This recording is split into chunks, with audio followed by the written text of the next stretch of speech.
हाँ विद्यार्थियों, अब हम लोग लेनिन और उसकी उपलब्धियों के बारे में पढ़ेंगे।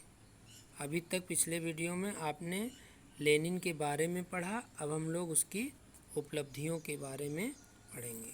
विद्यार्थियों का लेनिन की उपलब्धियां निम्न थी, पॉइंट वाइज समझा रहा है। पहला कह रहा है कि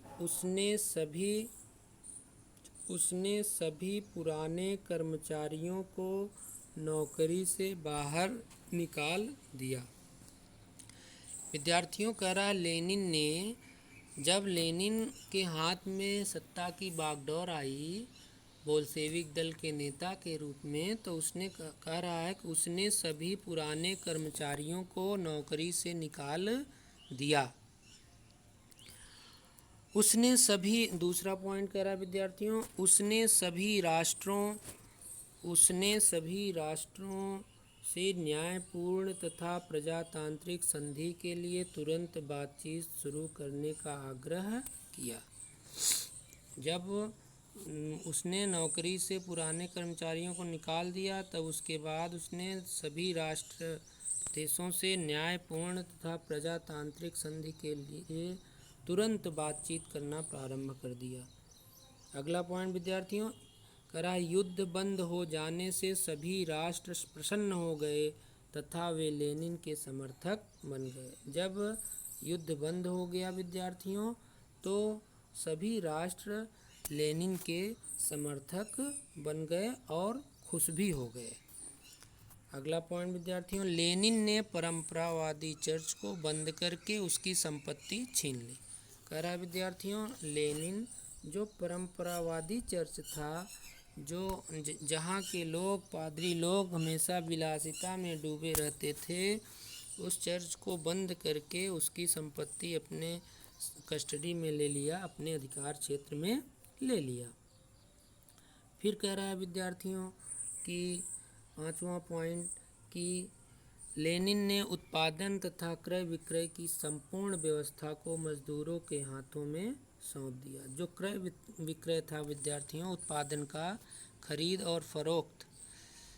फरोख्त जो था, खरीदना और बेचना, इनकी संपूर्ण व्यवस्था मजदूरों के हाथों में सौंप दिया कि भाई आप ही हैं, आप ही उत्पादन करते हैं, आप ही खरीदिए, आप ही बेचिए। अगला पॉइंट विद्यार्थियों, उसने सभी सार्वजनिक ऋणों को अस्वीकृत कर दिया।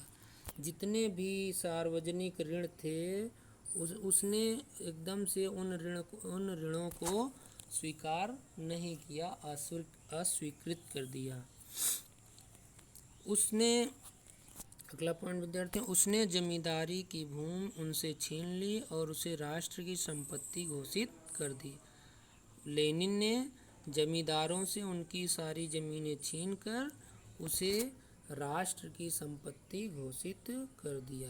जो जमींदार लोग थे, जिनके पास पूरे रूस की लगभग 4% से भी ज़्यादा ज़मीन हुआ करती थी, उन ज़मीनों को उसने छीनकर राष्ट्र की संपत्ति घोषित कर दी। अगला पॉइंट विद्यार्थियों, उसने सभी युद्धों में व्यस्त राष्ट्रों से कम 3 माह तक युद्ध न करने तथा शत्रुओं से प्रदेश न छीनने तथा मुआवजा न वसूल करने का विचार त्याग दिया।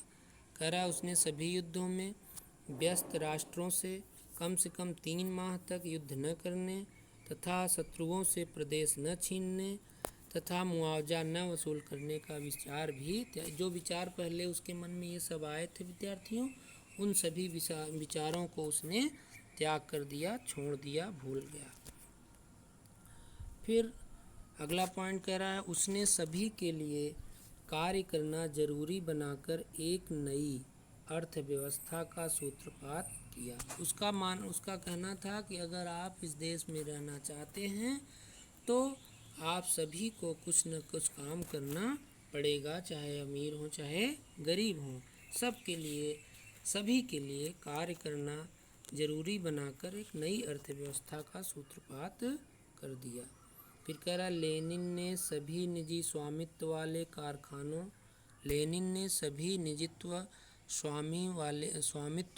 कारखानों को अधिकृत करके उन्हें सरकारी घोषित कर दिया।